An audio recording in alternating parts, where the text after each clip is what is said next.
Hey listeners, thanks for dropping in. I'm Christy. And I'm Melissa, and this is Buried Motives, where we dig deep into the details of some of the most gruesome Dirtbag murderers.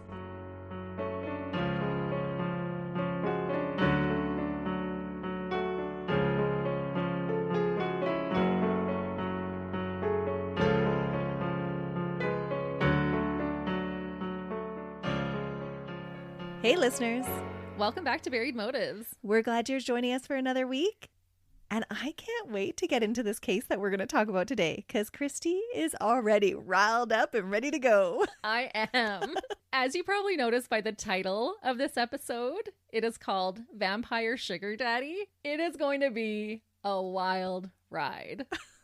Christy is angry already. I am. I was telling Melissa before we started, the guy in this case, I don't know if I've ever wanted to punch a man in the face more than I have with this man. And if you knew Christy, Hey now. that means a lot.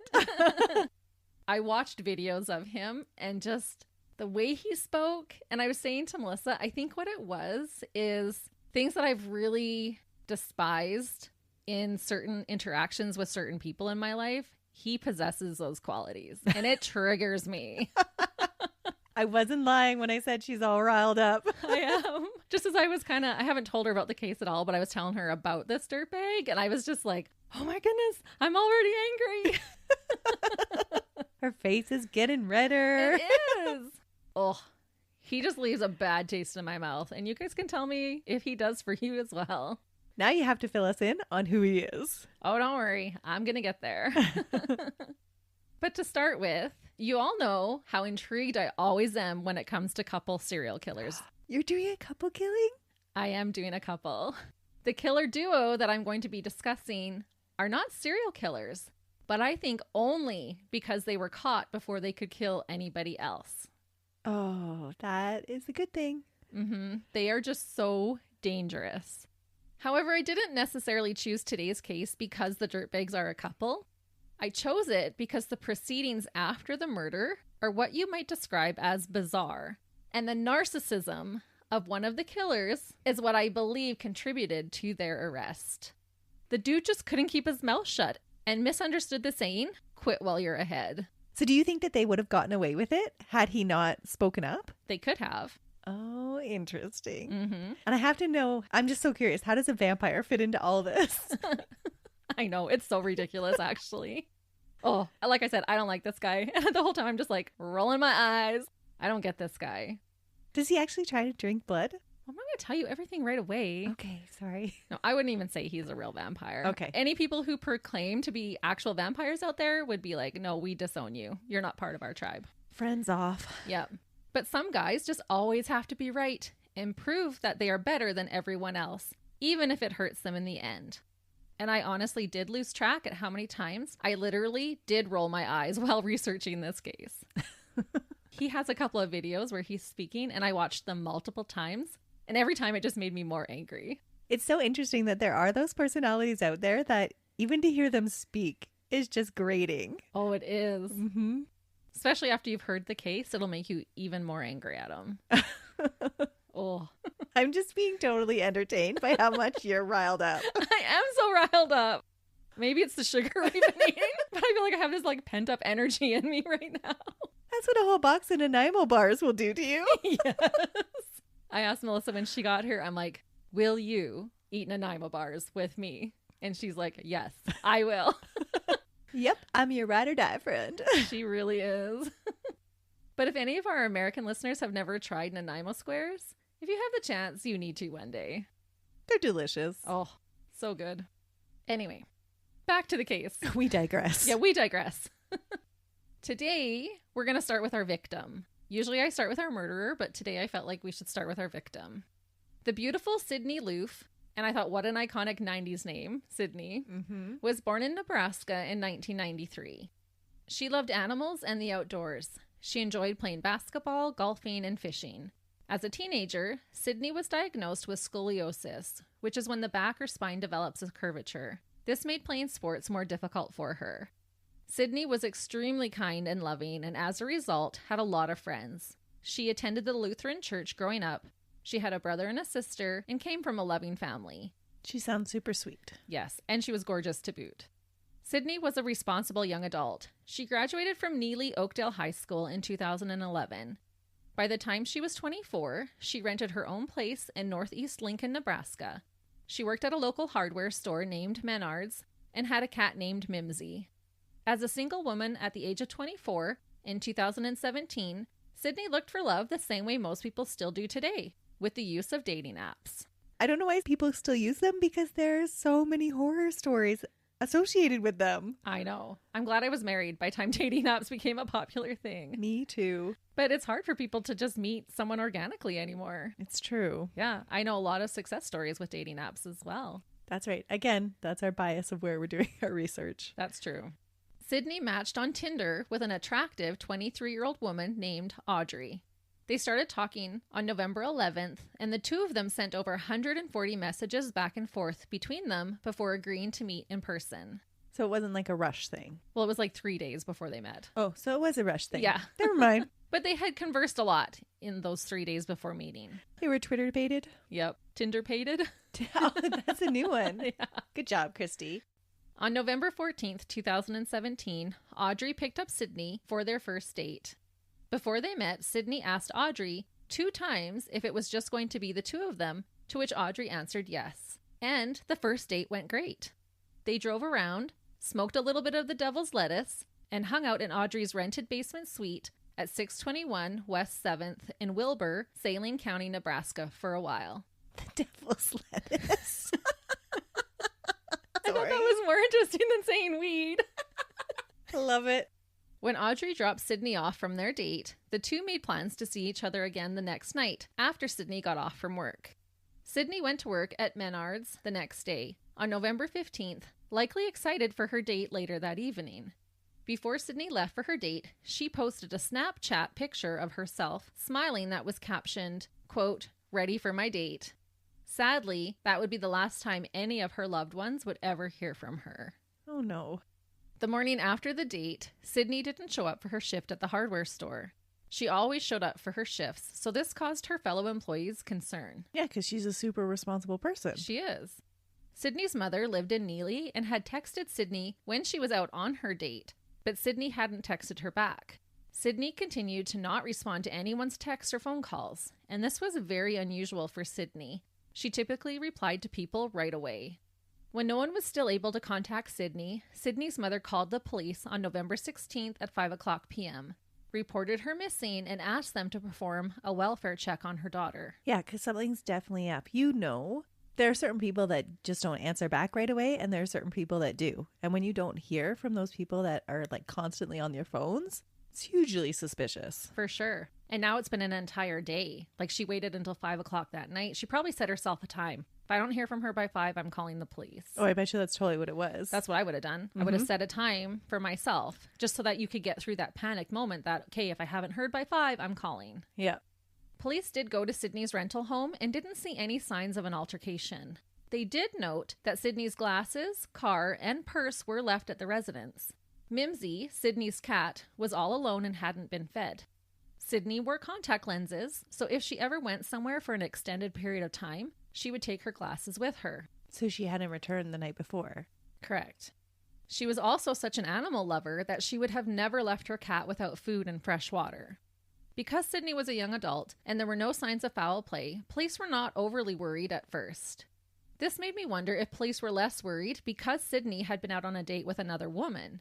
Women are generally not predators towards other women.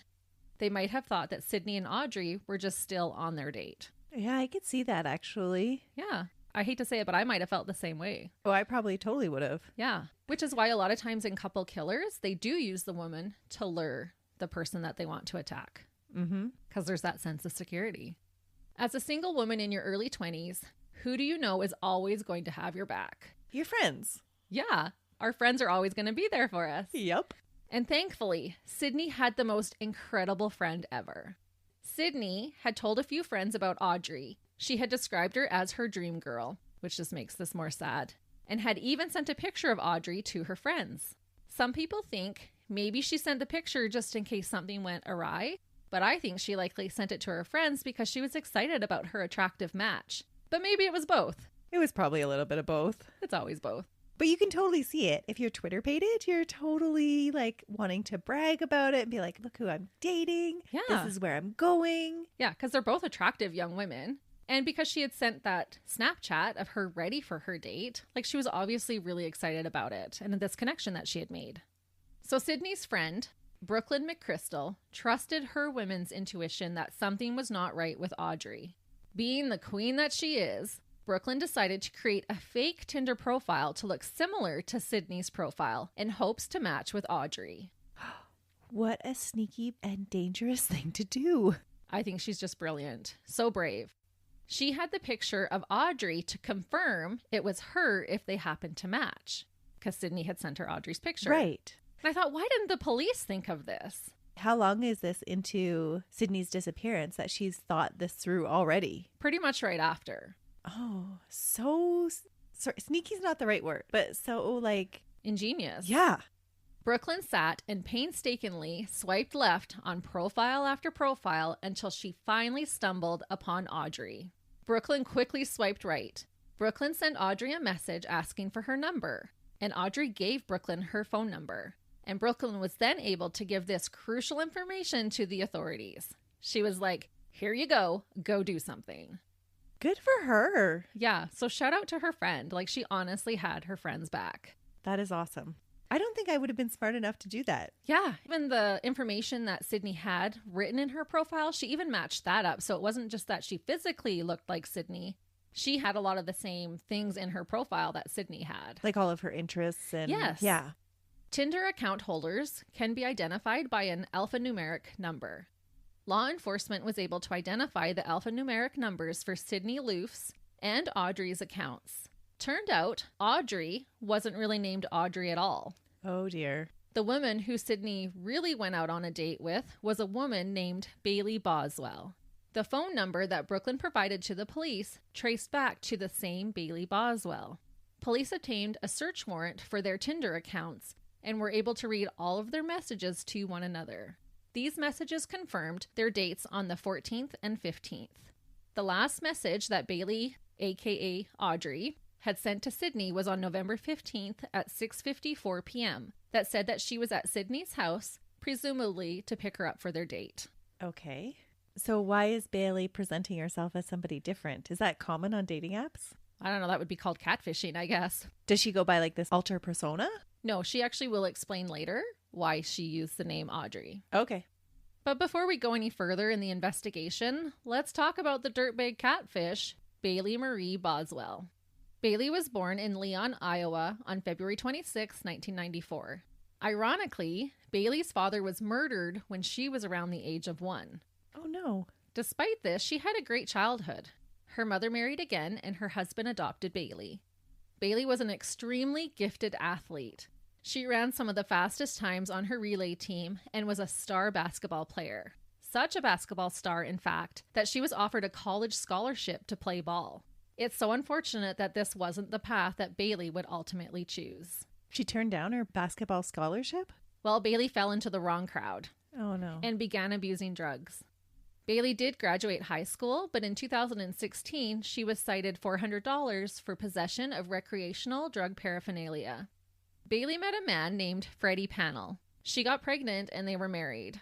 Their relationship was described by Bailey's mother as physically, emotionally, and sexually abusive. Oh no. Freddie allegedly had even beat Bailey while she was pregnant with their daughter and kicked her in the face. That's just what you were telling us the other week about. Yeah, intimate partner violence when you're pregnant. Mm-hmm. Freddie had a drug addiction, and ultimately their daughter was taken away from them and placed into custody. To add to her trauma, there were allegations that Bailey had also been raped by a college boy. Bailey allegedly tried to clean her life up and get back on track after her daughter was apprehended. That was until she decided it would be easier to find a sugar daddy and met a man more than twice her age named Aubrey Trail. He was 51 at the time that this case takes place. Okay, so Aubrey and Audrey? Yes. Okay. I'll try to keep it straight. Yeah. You are testing me. This was testing myself. So, yes, now we're talking about Aubrey, not Audrey. Okay. Audrey was the alias that Bailey used. Yeah. Aubrey is this man that she's now in a relationship with as her sugar daddy. And that's the guy you hate. Yes, Okay. very much so. You have strong dislike feelings for him. I do. He gives men a bad rap, honestly. Makes me want to puke in my mouth. She's getting riled up again. I am. But I'm going to tell you about Aubrey, and I'll try to keep my emotions in check. Aubrey Clifton Trail was born on September 7th, 1966, and had a very different childhood than Bailey had. Aubrey was abused starting at a young age by his parents. When he turned 2 years old, his grandfather had enough and took him out of the house to care for him by himself. His grandfather. His grandfather, when he was Ooh. only 2 years old, said, "I'm taking this child out of here." Stand-up move by granddad. I'm unsure of the reason why, but eventually Aubrey was returned to his mother and his stepfather. And I wonder if maybe his grandfather grew too old to take care of a toddler or had passed away. Okay. Aubrey's stepfather continued the trend to abuse Aubrey. There are not a lot of specific details about the abuse, just that it did happen. Aubrey ended up in the foster care system and moved from home to home. He lived in poverty most of the time, and as he aged, he started to be sent to juvenile facilities. When Aubrey was a teenager, he was sent to prison for armed robbery. As an adult, Aubrey became a con man, using the ploy of an antique business to swindle money out of people wherever he could. So the con man is now going to set up a catfishing scheme through dating sites? Not quite. Oh, okay. So are you ready for it to get weird? Okay. Aubrey claimed that he was a vampire who could fly and read people's minds. What? Because he liked Twilight, right? Maybe. He liked girls who were the age to enjoy Twilight, that's for sure. Oh, dear. As you would if you were a mind-reading flying vampire, he started his own sex cult. Oh, no. How many details do you have about this mind-reading flying sex cult? I know. I'm sorry, you guys. I won't go into a whole lot of detail on it, but that is what he created. He called himself a vampire sugar daddy, and he would provide young women money to be in his cult. He called these women his witches. Okay. He allegedly had a dozen witches in his coven. What? Yes. So he was supporting them and they were doing what for him? They were a member of his sex cult. So there's a lot of sex happening. Just with him? And orgies together. Okay. I don't believe any other men were involved. No, gotta be the rule of your own coven. Yeah, he's the head vampire and they're his witches. Yeah, you don't share. Nope. Police later found a list that Aubrey had made of these women and what their special powers would be. Things like healer or fire. I'm sorry, I shouldn't laugh. Okay. I know. I told you how many times I rolled my eyes while I was researching this case. What would your special power be, Christy? Fire, of Fire. course. Yeah, of course I'd be fire. My zodiac sign is a fire sign. I've got the red hair. And even my Chinese zodiac sign is the dragon, which breathes fire. So I guess I've got the fire in me, and that is definitely what my magical power would be. You're getting all fired up. I am. How about you? I'd have to be the healer. Yeah, you would be the healer. Hey, healer and fire are the ones that I chose to put in there. So you can heal all the destruction I make with my fire. Right. I'll calm people down. Yeah, we're a yin and yang. We work good together. Aubrey would help pay for their rent, car payments, college fees, and give them around $200 a week for allowances. The women in return would allegedly have sex with Aubrey and participate in orgies that would sometimes involve choking. Oh, no. He funded his sex cult with the cons he was pulling through his shop. And just a little side note, police would later find Viagra as well as 17 sex toys in his residence, possibly supporting his sex cult claim. So there was some merit to it. Yes. And did they contact the other women in it to confirm that this is what was happening in this sex cult? Yes, a few of the so-called witches in his coven did testify in court. Okay.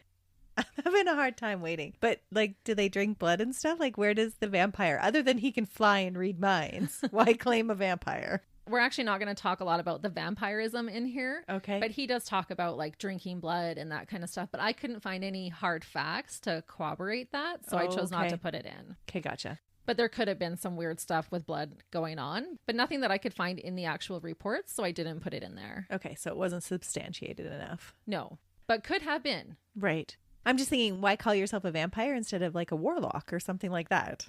Yeah, because he was a Twilight fan, remember? That's right. He's a Team Edward. Yeah, not Team Jacob. No. But we digress again. So Bailey, the girl who had pretended to be Audrey, Yeah. was a member of Aubrey's sex cult.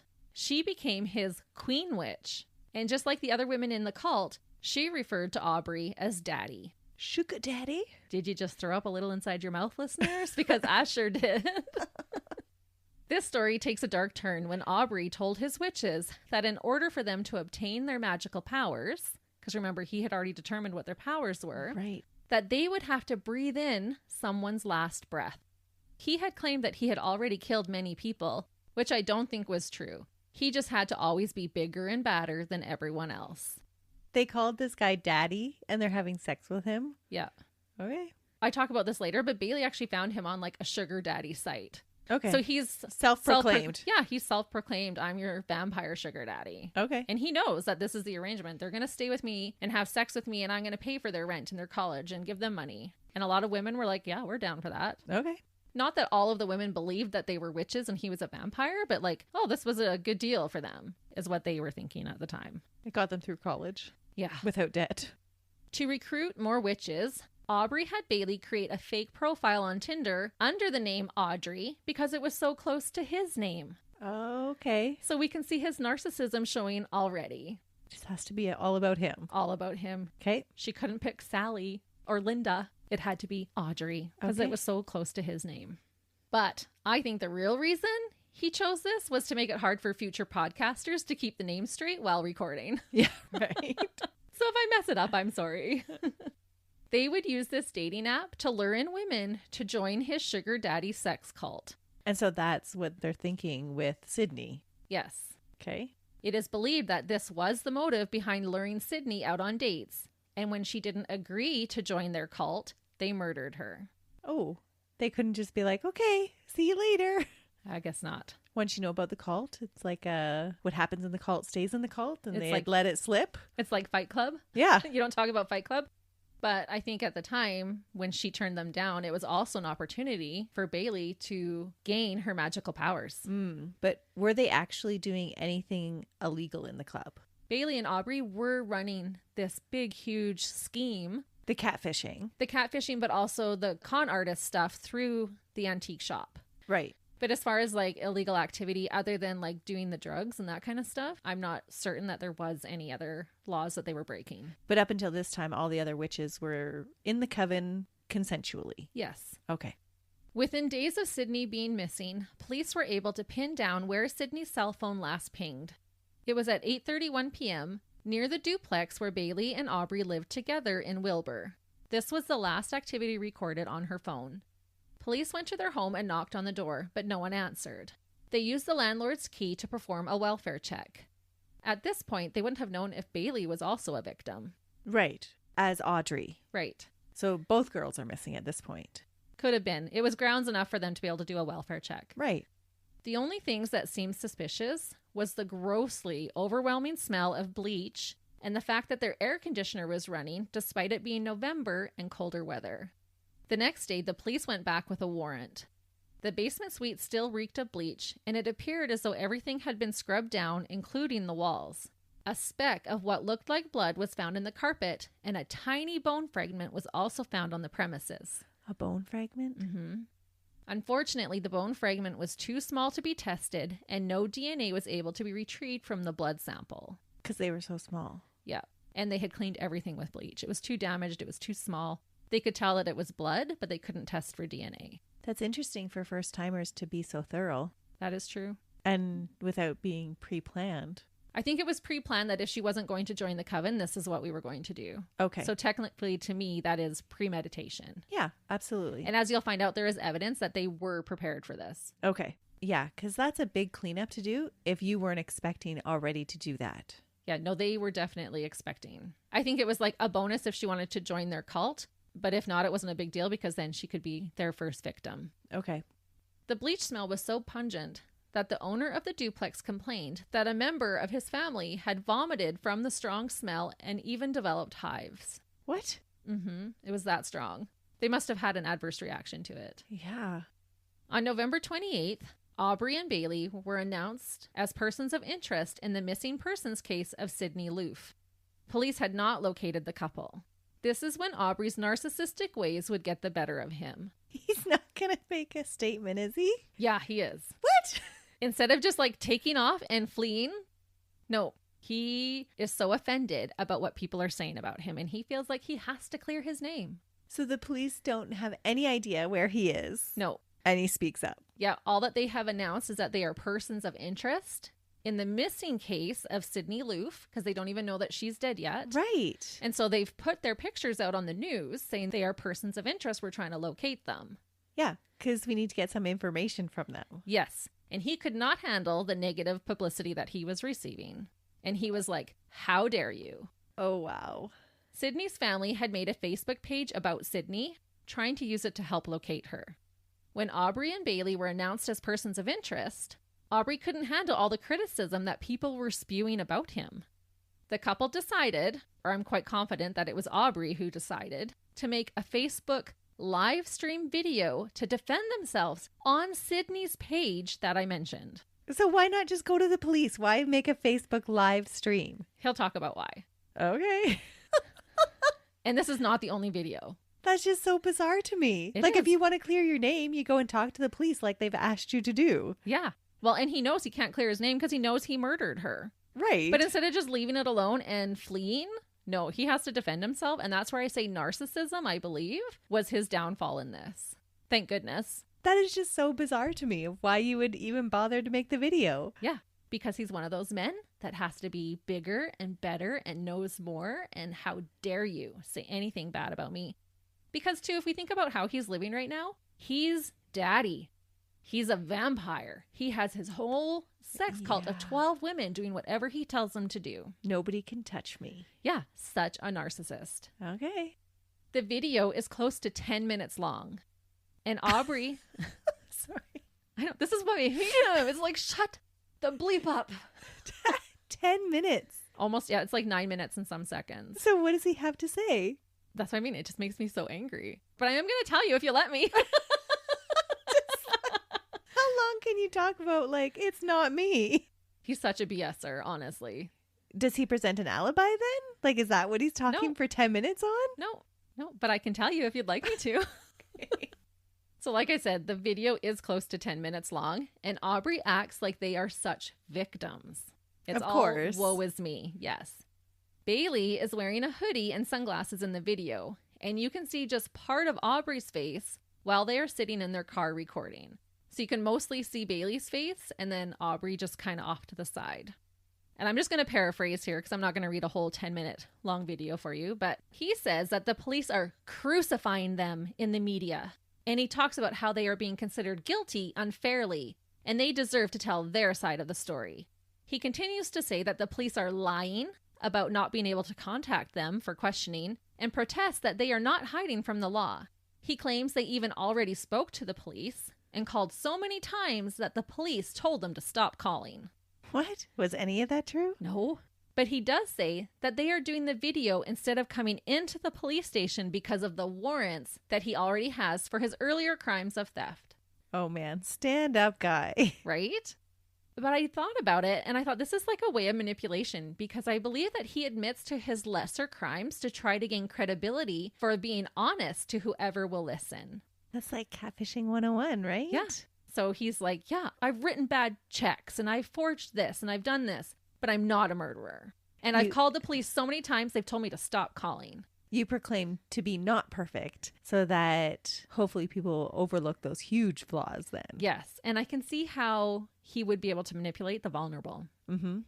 He also tells the public that the police only have leads because they're the ones who came forward with information to give to the police. Basically, they are doing the police's job for them.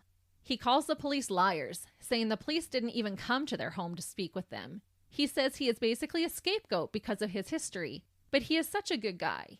He said the police have cost him his life, and he prays for Sydney and hopes she is found soon and is sorry that she wasn't home with her family for Thanksgiving. What a dirtbag. Is this not just even going to turn the police's suspicion even more onto him?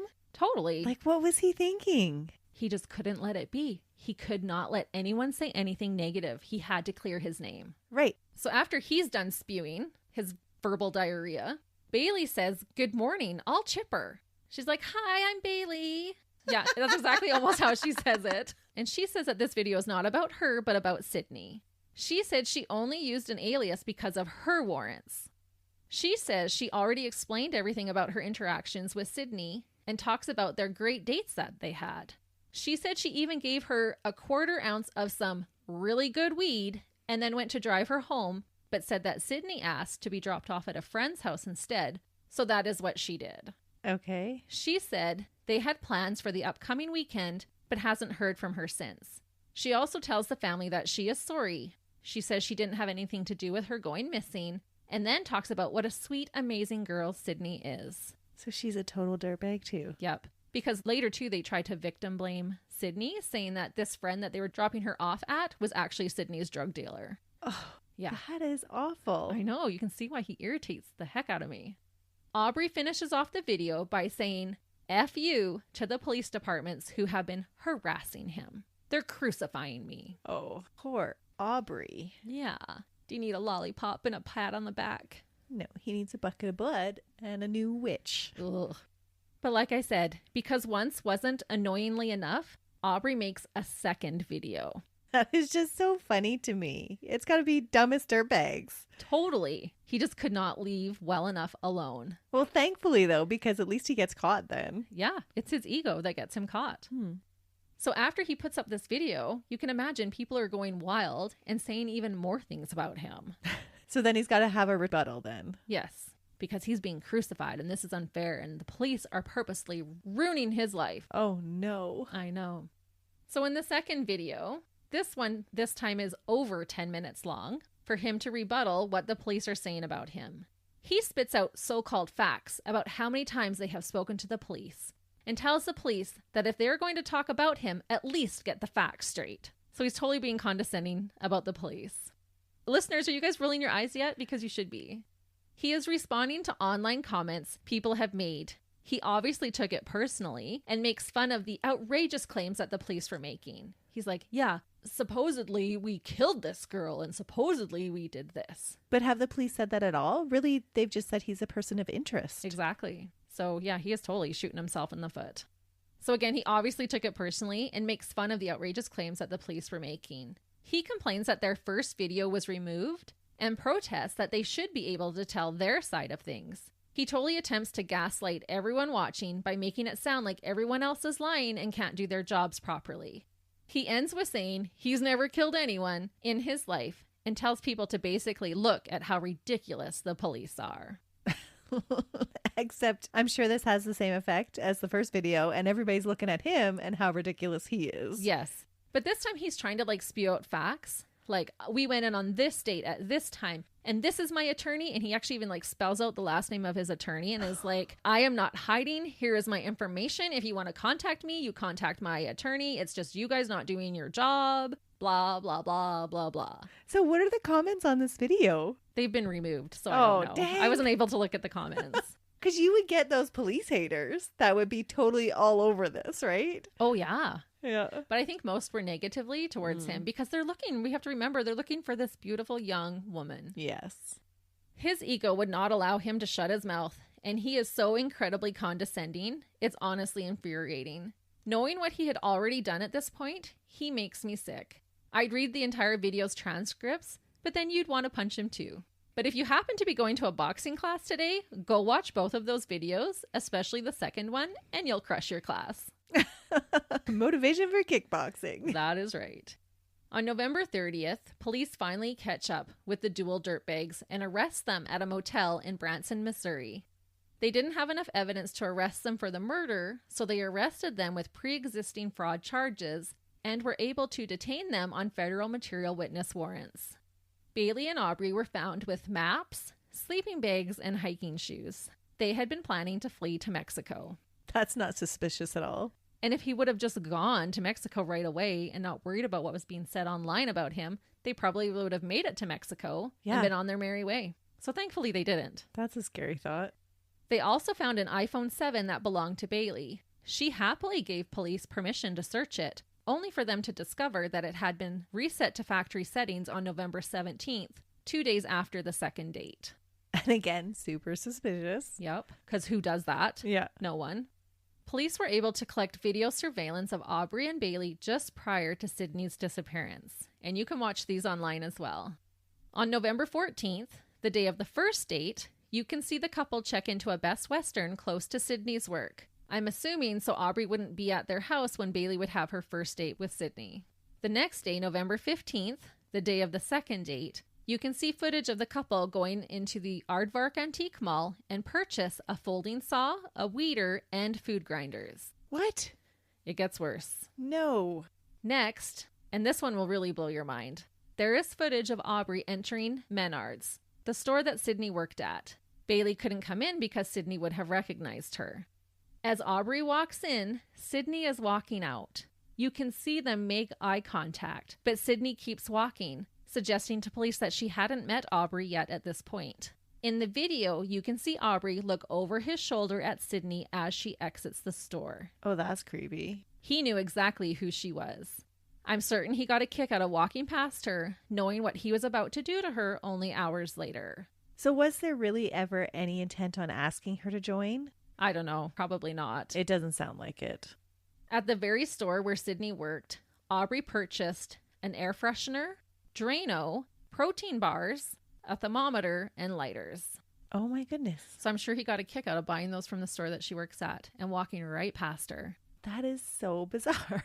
Yeah, and she's thinking she's dating this 23-year-old woman. She's not worried about some middle-aged man coming into the store. No, it's just some guy shopping at her store. Yeah, she would think totally unrelated. But they're not done shopping yet. The pair had also stopped at Home Depot and bought a 12-inch long hacksaw, wire snips, drop cloths, a sharp utility knife, and backup blades for that utility knife. What? At another store, they bought a tree saw, 30-gallon trash bags, and gallons of Clorox bleach. They bought so much bleach. They bought more trash bags and bleach at a Dollar General store as well. And some of these last purchases were made after the second date. Oh, no. So they went back out to get more trash bags and bleach. All of these purchases were corroborated later during the trial with barcodes, receipts, and testimonies from employees. The FBI became involved in this case and led search teams with the local police department looking for Sydney. Heartbreakingly, on December 4th and 5th, these teams would discover Sydney Loofe's body parts. Is there any of her left with all those saws? Yes, there's a lot of her left. Okay. East of Clay Center in Clay County, Nebraska, multiple black trash bags were found scattered about. Sydney's body had been dissected into 14 pieces, and sadly, only 13 of those pieces were ever found. Oh, so not all of her was found. Yeah. One of her upper arm shoulder areas was never retrieved. Certain organs were also never recovered. The remains were identified as Sydney's by one of her tattoos that read, quote, "Everything will be wonderful someday." Oh, that's heartbreaking. Mm-hmm. Along with body parts, police found in the garbage bags things like clothing and sex toys. They threw out their sex toys with her?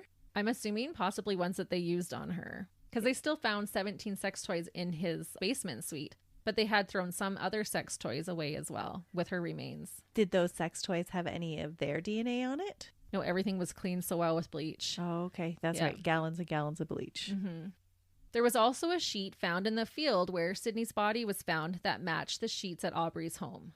Police were able to determine that the suspect's cell phones had pinged off towers in close proximity to where the remains were found. I always find that so interesting when they can do that. Yeah, I love that they can do that. An autopsy was performed on Sydney's remains at the Douglas County morgue on December 7th. Although she had been dismembered, her cause of death was determined to be homicidal violence, including strangulation. Once arrested, and as the evidence piled up, Bailey became very tight-lipped and wouldn't tell the police anything. Aubrey, however, as I'm sure you can guess, because of his ego, would go on to tell the police multiple different versions of what had happened. Bailey was a little bit smarter than he was. Yes. About keeping her mouth shut. Yep. Thankfully, he wasn't. It's interesting that you mentioned that there's also strangulation, because isn't that what he did with his other witches? Yeah. It was a fetish of his? Yeah, choking was a sexual fetish for him. And that's why, I mean, there's no reports of her being sexually assaulted, but because he was into that and they found those sex toys, I'm assuming that she could have been. Yeah. Along with the choking marks. Yeah. Which just makes it even worse. Mm-hmm. At first, he claimed that her death was accidental, that they were engaged in many sexual acts that night, and he had consensually choked her with a cord, which led to her death.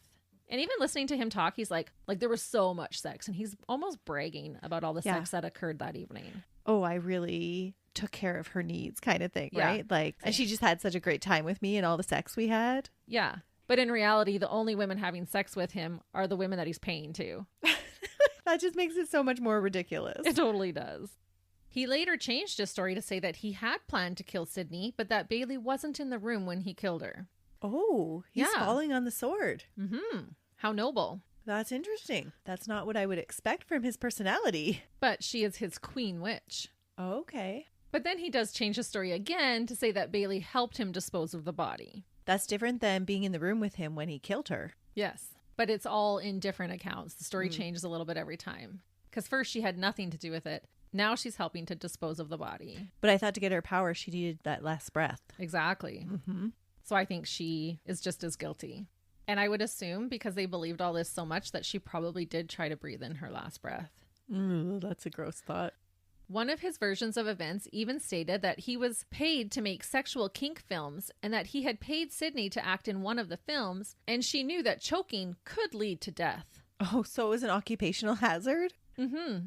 Oh, yeah, she was aware of the risk, but I paid her good money and she agreed to be in this film. So where's the film? Yeah, exactly. There was no film. And I think that the video footage of them purchasing all those items to kill and dismember Sydney together is evidence enough that the couple planned and carried out this horrific murder together, and it was no accident. No, not at all. And the videos of them shopping is sickening, as they look totally calm, like a couple who goes out on a random Wednesday evening to grab milk and bread. They just come up to the till, they're putting their stuff on the conveyor belt, just not a care in the world. Total dirtbags. Mm-hmm. One of the good things about his ramblings is that it led authorities to Sydney's cell phone, her driver's license, and credit card at a local cemetery. On June 11th, 2018, Bailey and Aubrey were both charged with first-degree murder and improper disposal of human remains. The next day, they made their first court appearances. Both pled not guilty, and in the coming months, the prosecution declared that they would be seeking capital punishment for both defendants, and added conspiracy to commit murder charges to both of their charges. Yeah, because they did so much planning. Mm-hmm. In June of the following year, 2019, Aubrey pled guilty to only one of these charges, improper disposal of human remains. At the end of that same month, Aubrey did something during his trial that left the courtroom stunned. And you can see this on YouTube as well. During the second week of his trial, Aubrey was wheeled into court in a wheelchair. I believe he was having heart issues in prison, so they had him in a wheelchair at this point. Once he was situated, in a loud, boisterous voice, Aubrey yells out, "Bailey is innocent, and I curse you all." What? Then he proceeds to pull out a piece of razor blade and slashes the side of his own throat 3 times before collapsing into his chair. What? Yeah, it is wild to watch. You don't actually get to see him actually, slicing his throat. You can hear him yelling, and you can see some people are running away from the commotion and others are running towards him. And you hear the judge yell at the camera person to stop recording. She's like, "Stop recording, stop recording." So he tried to commit suicide. Yeah, and they were good slashes. But isn't that the wildest thing you've ever heard? Yeah. And why wasn't he handcuffed? Exactly. If you're handcuffed, I guess you can still get your hands up to your neck. But where did he get the razor from? And I should note that some reports say it wasn't a razor, that it was a sharp piece of metal, and others say it was part of a pen. Okay. So the exact thing, I'm not 100% sure, but most of them said it was a small piece of razor that he had gotten. But that could have been a small piece of metal or something. Right. And so he tries to commit suicide, but he wants to save Bailey. Does he really love Bailey? I don't know, maybe. And he puts a curse on everybody, yes, right? That's the best part. And I curse you all. I didn't know vampires could curse. Again, he should have been a warlock, not a vampire. He got it wrong. But I guarantee if you tell him he got it wrong, he'll post a 10-minute video explaining to you why he's right. Aubrey was pale and unresponsive and had to be rushed to the hospital. He was stitched up and survived his wounds, but missed out on part of his trial. And you can see the slashes later during his trial, and they were large. He meant business. It was like the whole side of his neck. Hmm. And 3 just like... Before he passed out. Yeah. That would take a lot of nerve. Yeah. To do it even 3 times? Yeah. Blech. He totally meant business. He did. Court had to pause while the blood was cleaned up, and the jury was told to disregard Aubrey's outburst. I was like, how is that possible? I always get a kick out of when the judge says, just disregard that. We saw it. There's no way that you could not take that into account later on. I've always felt that way when you hear about trials and they're like, disregard that statement. No, I'm sorry, that's in my brain. That lives here rent-free now. Yeah.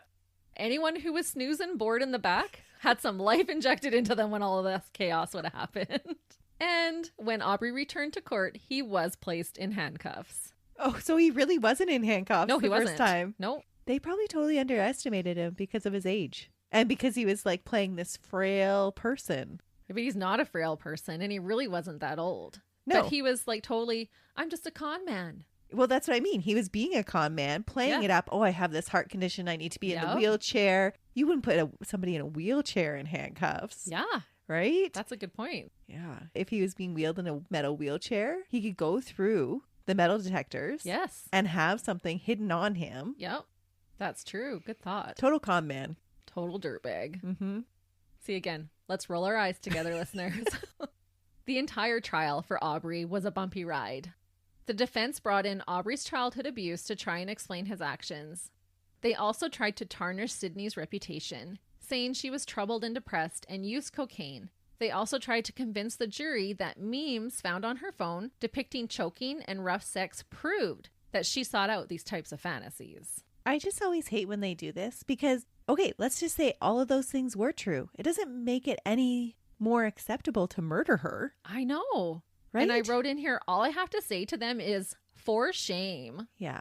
Like, shame on you guys. Defend all you want, but never victim blame. That is not okay.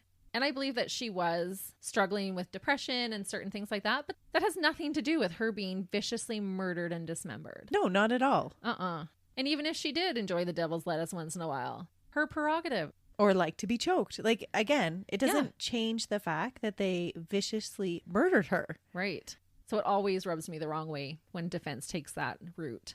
I understand when they try to discredit a witness, but discrediting the victim? When she's not there to defend herself? Yeah. It's a dirtbag move, in my opinion. Mm-hmm. Bailey's attorney also tried to use the abuse that she had endured as a defense and suggested that she was forced to comply in the murder after being emotionally manipulated by a man double her age. That might be believable. Maybe. All of this was mostly in attempts to avoid the death penalty. However, testimony came out that Sydney was not the first young woman that Aubrey and Bailey had targeted.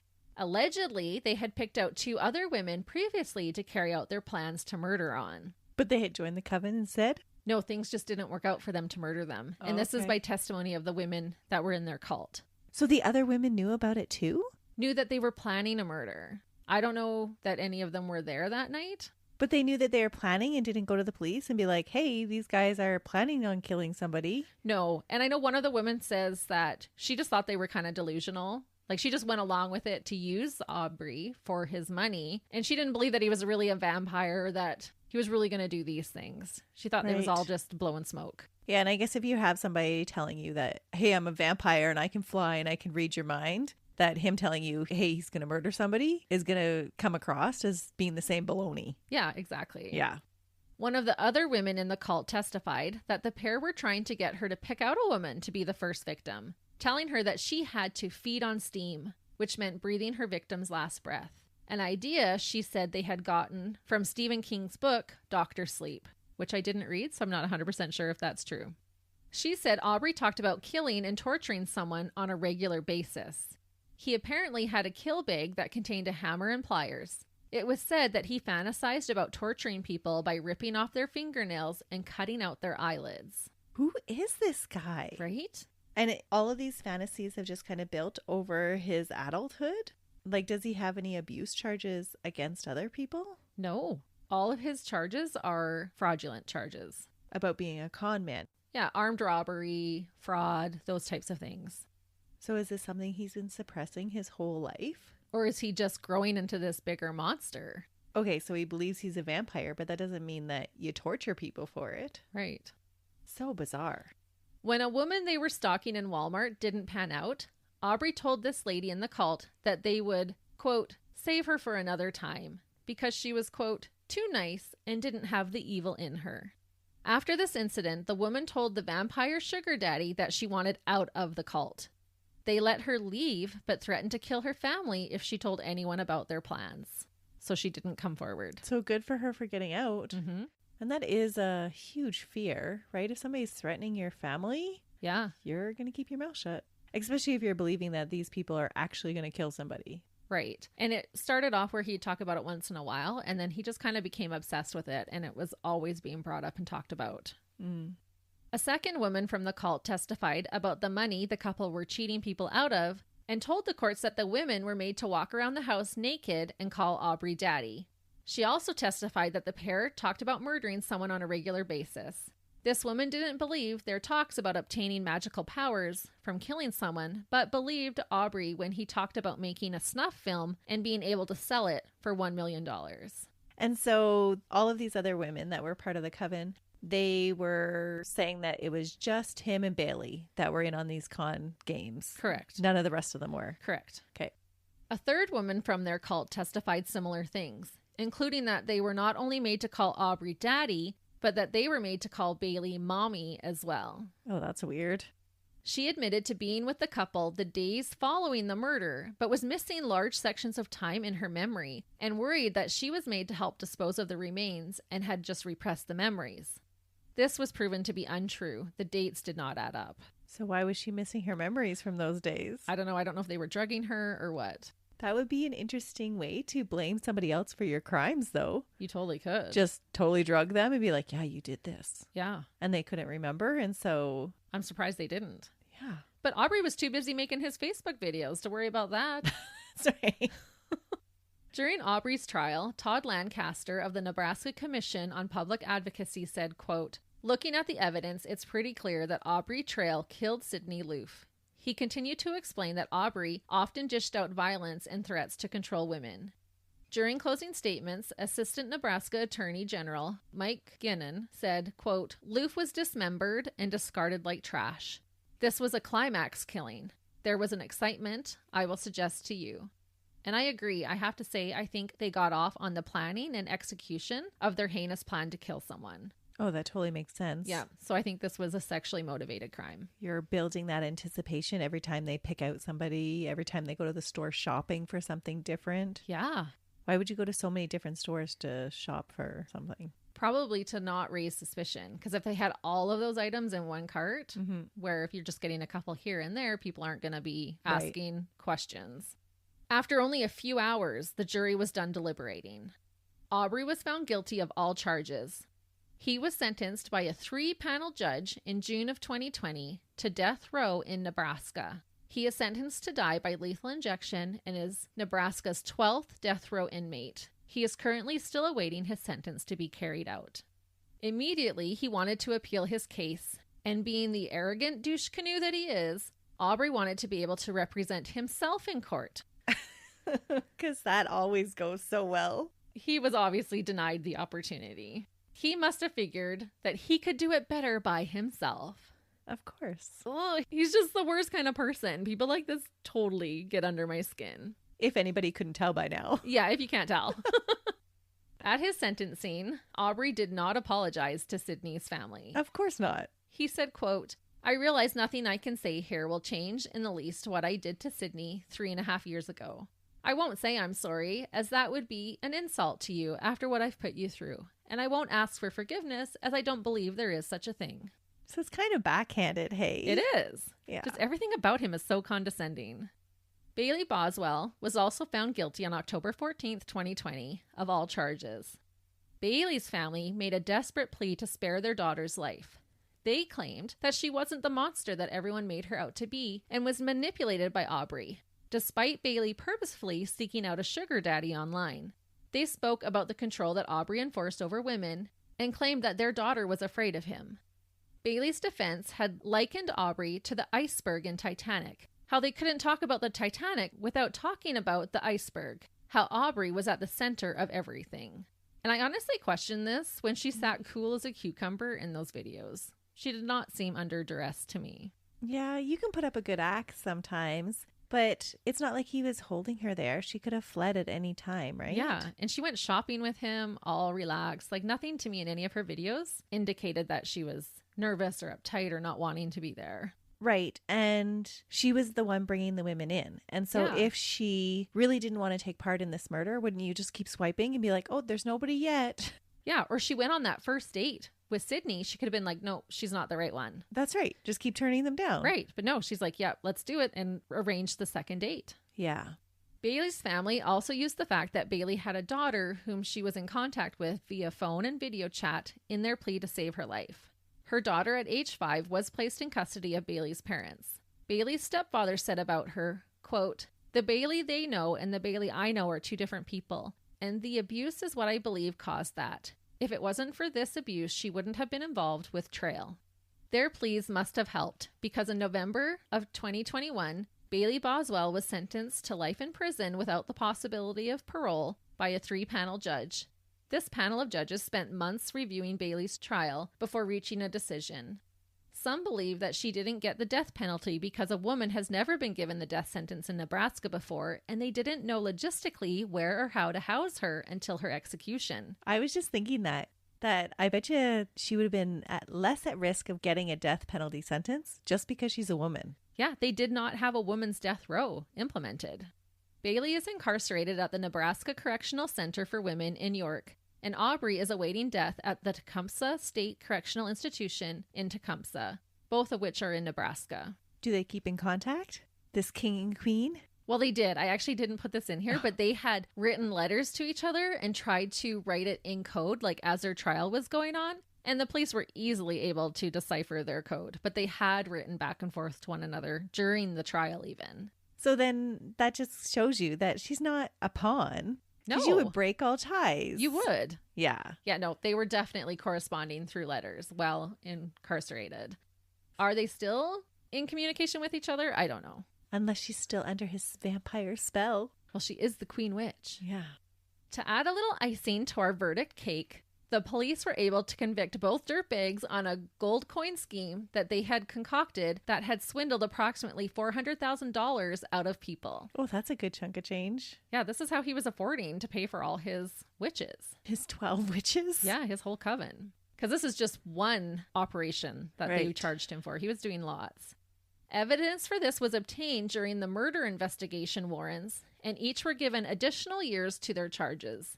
I couldn't find the exact time, but they were facing 10 additional years each and $250,000 worth of fines. And I know it doesn't make a difference to their sentences, but I'm glad that this got slapped on them as well. Slap as much as you can on them. That's right. So I am curious at this point, do you agree with me that these two likely would have killed again had they not been stopped? There's definitely the potential there, that's for sure. Yeah, I really think they would have become serial killers. Yeah. Did Aubrey have it in him to keep his mouth shut long enough to become a serial killer? I don't know. Had he not been claimed a person of interest? Probably. Yeah, maybe. But don't you think it would get to him and he'd have to claim it to somebody? Just to promote his power over everybody else? I've done this kind of thing. But I think that's what his coven was for. And I think he was so used to being that way with his coven that he couldn't handle to see people online saying bad things about him. Right. And just for them to be so relaxed and nonchalant on those videos after what they had just done, they were not shooken up at all. Yeah, that's really weird. Yeah.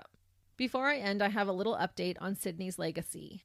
The Facebook page that Sydney's family had created that was called Finding Sydney Loofe, that the killers posted to, has been renamed to Celebrating Sydney Loofe, and it is a way for her family to communicate to the public. Also, the Set Me Free Project, which is an anti-trafficking nonprofit organization, gives $3,000 scholarships in Sydney's name to students who are pursuing careers in criminology, online safety, and social work. Oh, that is interesting. I just love that. I was like, that is so nice. And that is the story of two dirtbags that thought they were in a cool sex cult and plotted and planned a vicious murder of an innocent young woman and never deserved to be let out free on the streets ever again. The vampire sugar daddy Aubrey Trail and the Queen Witch mommy Bailey Boswell. And I guess our takeaway for this case is to be careful out there on online dating apps. Not all dating app dirtbags are out to murder you, but a lot of them are out there to swindle you.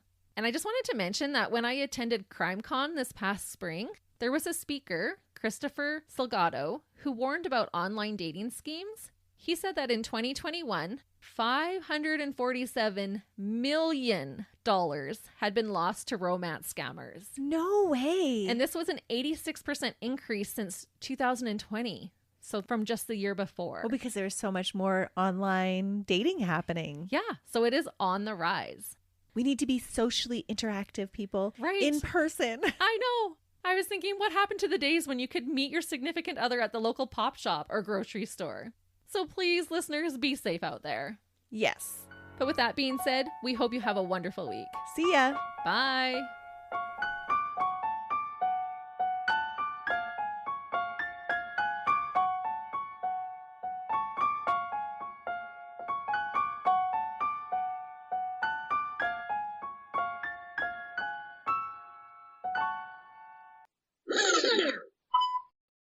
What do you want me to say, Christy? How much you love me. I love you. Woohoo! I want to say men, but I love men. But my cheeks are hurting because we've been laughing so much. Stop smiling, Melissa. That's a good problem to have, I guess. That's what a whole box of Nanaimo bars. Nanaimo. That's what a whole box of Nanaimo. What kind of Canadian are you? Do or die, friend. Yeah, totally. My ride or die. Yeah, that's right. Do or die. Because I'm all riled and like breathing heavy.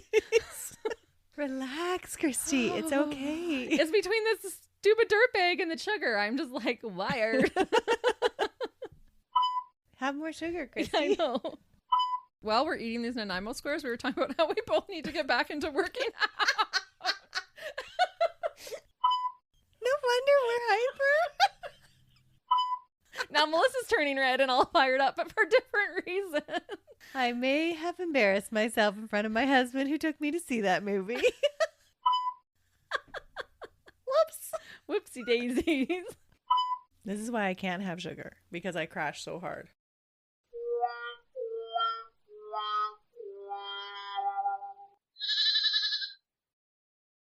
Another Sound Off Media Company podcast.